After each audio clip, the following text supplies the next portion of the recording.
hamdalillah nahmaduhu wa nasta'inuhu wa nastaghfiruh wa na'udzu billahi min shururi anfusina wa min sayyiati a'malina may yahdihillahu fala mudhillalah wa may yudlil fala hadiyalah.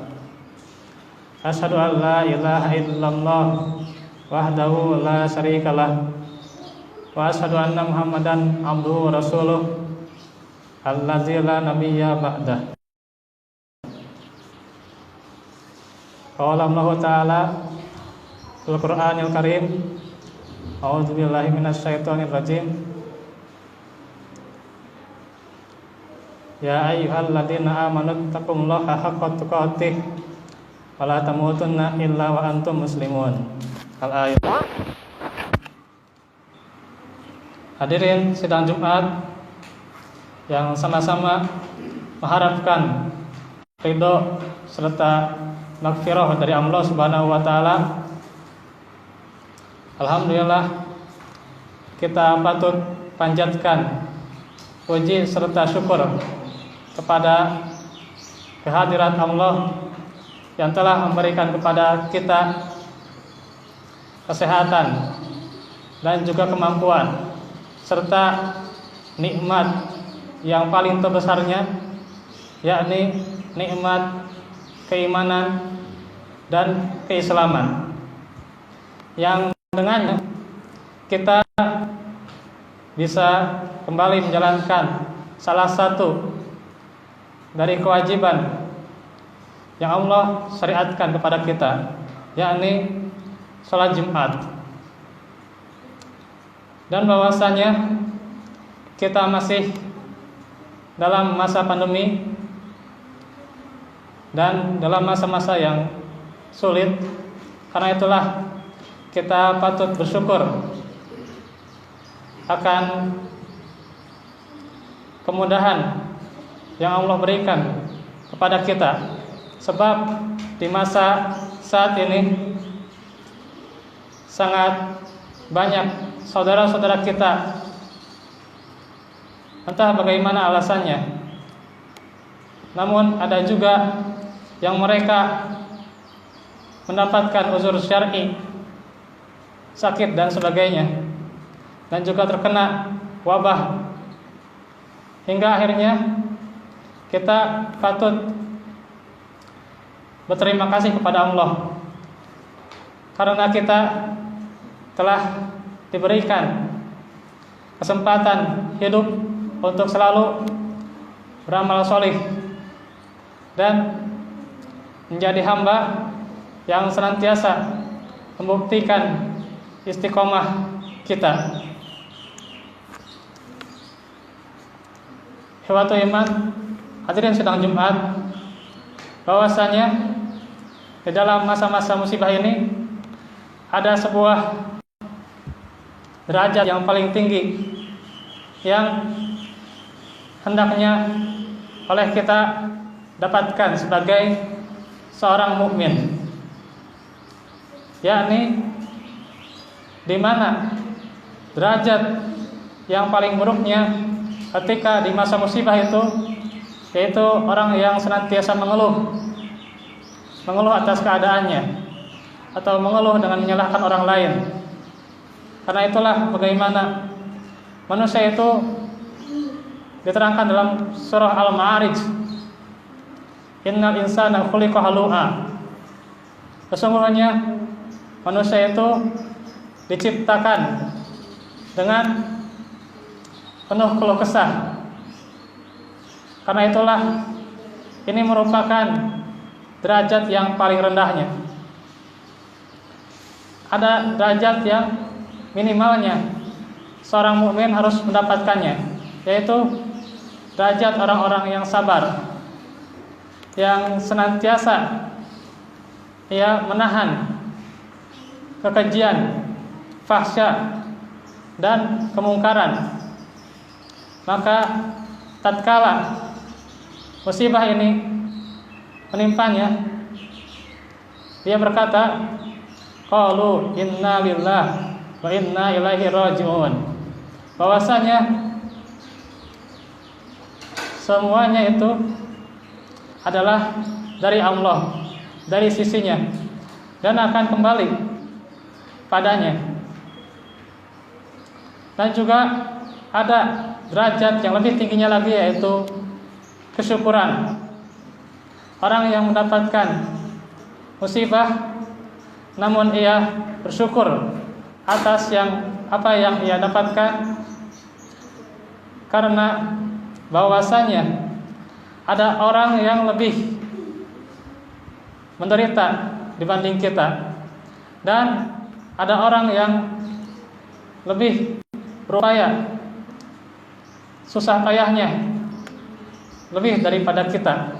Karena itulah kita patut bersyukur dikala saat pandemi yang belum kunjung berakhir, maka kesyukuran adalah hal yang terbaik, di mana orang-orang munafik dia senantiasa mengeluh dan juga senantiasa merusak apa yang dimilikinya, hingga dia merobek-robek pakaiannya. Namun orang beriman di antara mereka ada yang bersyukur. Karena itu dijelaskan dalam sebuah hadis, fa in asabathu sarra'u syakar fakana khairul lah. Dan apabila ia diberikan kelapangan, bahwasanya musibah itu tidak mesti penderitaan seseorang, tetapi ketika dia mempunyai tahta, harta, maka itu juga adalah musibah baginya, itu adalah ujian baginya. Maka ia bersyukur, dan syukur itu adalah baik baginya. Dan yang paling tingginya yaitu sifat ridho, ridho atas apa yang dia dapatkan. Karena itulah bagaimana derajat yang paling tinggi dari seorang hamba dengan sifat ridho, yakni dalam tuntunan agama kita ada 3 keridhaan yang mesti kita junjung tinggi, di mana ridho itu adalah segala keputusan Allah Subhanahu wa taala yang merupakan puncak keindahan akhlak, dan ridho merupakan kewajiban hamba kepada Sang Khalik yang tiada bisa ditolak.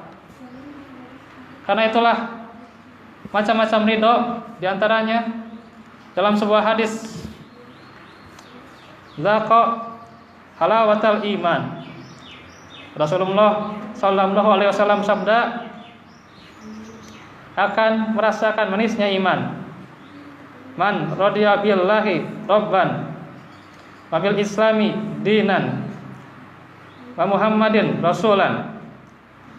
Seseorang yang ridho akan Allah sebagai Rabb-Nya, Islam sebagai dinnya, dan Muhammad sebagai Rasulnya.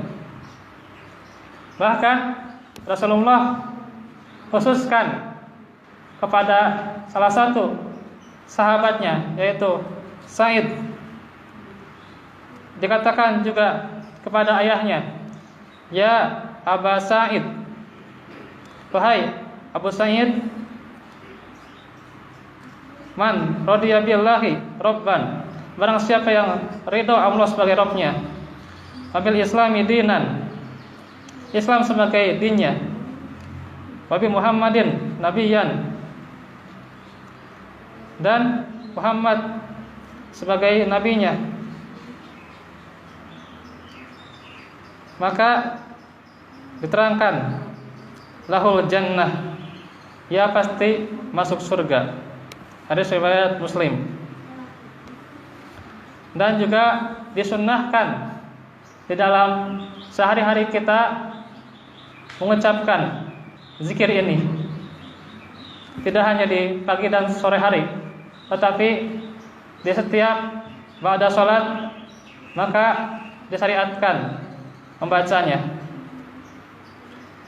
Di mana yang pertama ridho Allah sebagai Rabb-Nya, yang kedua Islam sebagai dinnya, dan Muhammad sebagai Rasulnya. Barakallahu li wa lakum.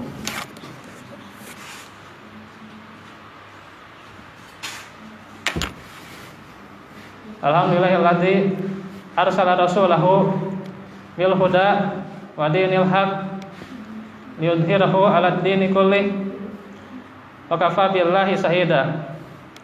Asyhadu an la ilaha illallah wahdahu la syarikalah wa asyhadu anna Muhammadan abduhu wa rasuluh alladzi la nabiyya ba'dah.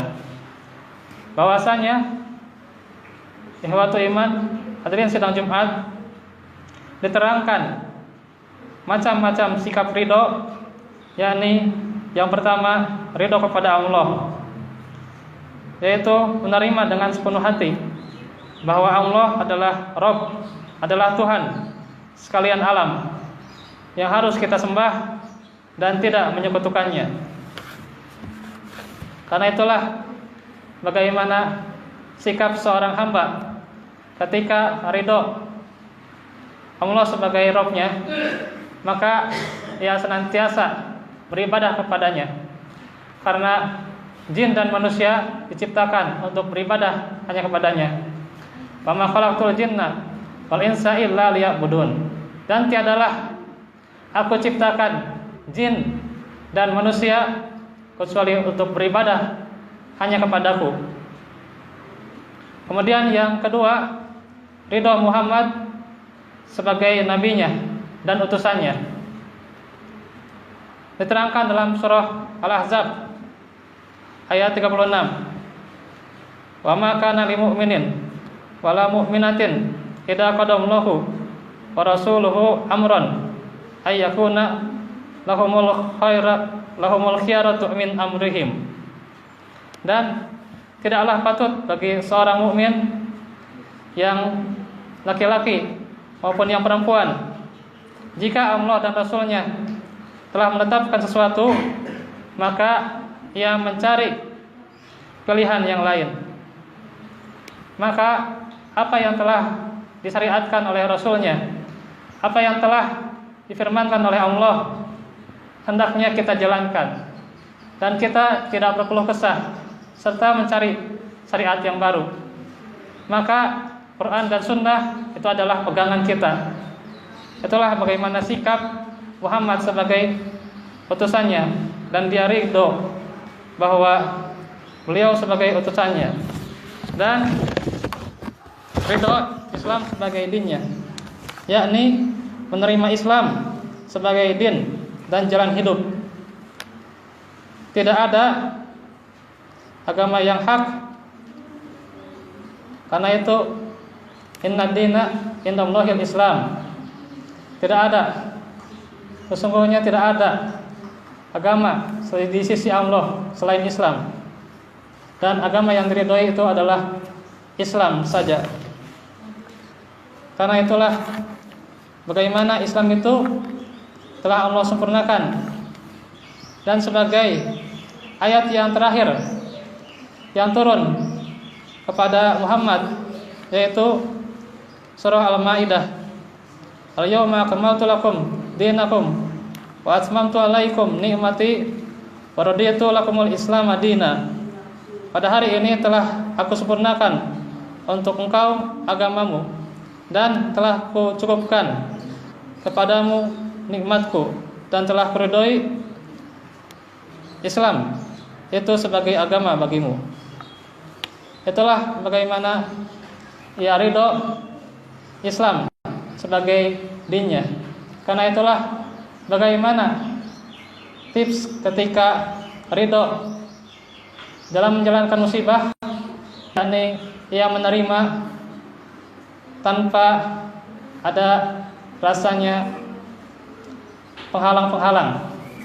Karena bagaimana perbedaan ridho dan sabar, yaitu kalau sabar menahan nafsu dan mengekangnya dari kebencian, sekalipun menyakitkan, dan mengharap akan segala dari musibah itu berlalu.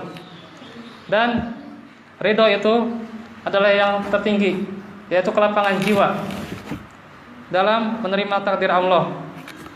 Dia menjadikan ridho sendiri sebagai penawarnya atau penyembuh bagi musibah yang dideritanya. Semoga kita dimudahkan dan juga terus Allah memberi afiat kepada kita, hingga kita tentunya terus beramal salih dan juga senantiasa dilancarkan urusan kita. Itu yang bisa disampaikan pada kesempatan ini, dan juga mohon maaf atas kurang lebihnya. Wa'alafu minkum barakallahu fikum. Rabbana atina fid dunya hasanah wa fil akhirati hasanah wa qina azabannar. Rabbighfirli wa liwalidayya warhamhuma kama rabbayani shaghira. Rabbana atmim lana nurana waghfir lana innaka ala kulli shay'in qadir wa tub alaina innaka antat tawwabur rahim. Aqulu qawli hadza wa astaghfirullaha li wa lakum. Rabbana atmim lana nurana waghfir lana innaka ala kulli shay'in qadir. Assalamualaikum warahmatullahi wabarakatuh.